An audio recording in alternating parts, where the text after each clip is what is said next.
وبركاته نحمده ونصلي على رسوله الكريم اما بعد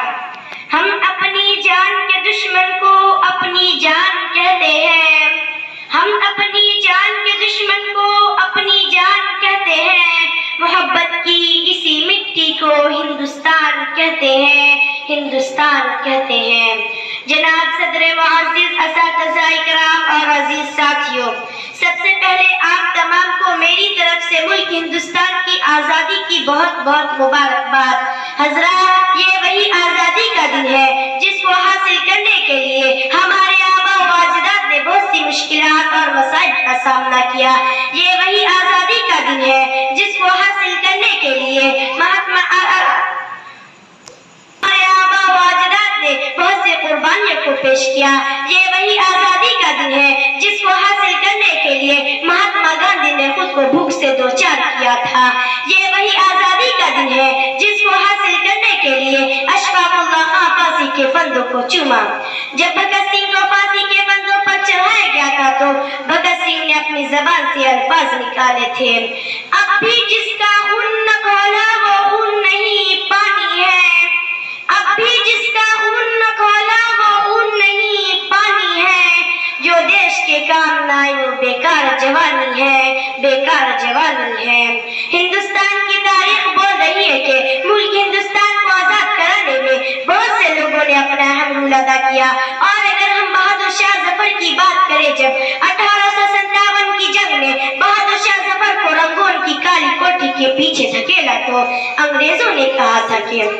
دم دمے میں دم نہیں اب خیر مانگو جان کی دم دمے میں دم نہیں اب خیر مانگو جان کی اے ظفر ٹھنڈی ہوئی شمشیر ہندوستان کی شمشیر ہندوستان کی ظفر نے جو جواب دیا تھا وہ یہ تھا غازیوں میں بو رہے گی جب تلک ایمان کی غازیوں میں بو رہے گی جب تلک ایمان کی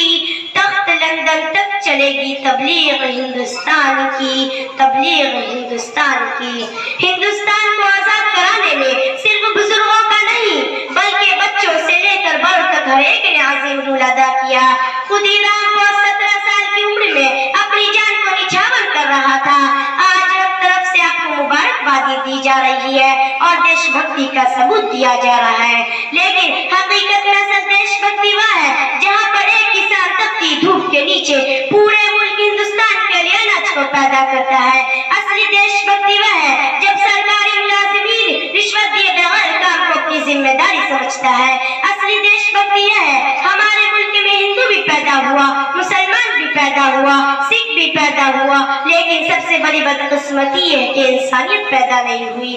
اگر ہم تمام مذاہب کو بھول کر امن کا پرچار ہونے لگے جب ہمارا ملک سج جائے گا اور سنور جائے گا اور اس کا ڈنکا ودیش تک گونجے گا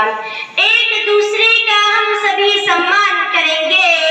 ایک دوسرے کا ہم سبھی سمان کریں گے جھگڑا نہ کبھی ہندو مسلمان کریں گے نفرت جو سکھائے ہمیں آپس میں لڑا کر نفرت جو سکھائے ہمیں آپس میں لڑا کر ہم اس کے لیے جنگ کا اعلان کریں گے جہاں سے بھی پیارا ہے ہمیں اپنا ترنگا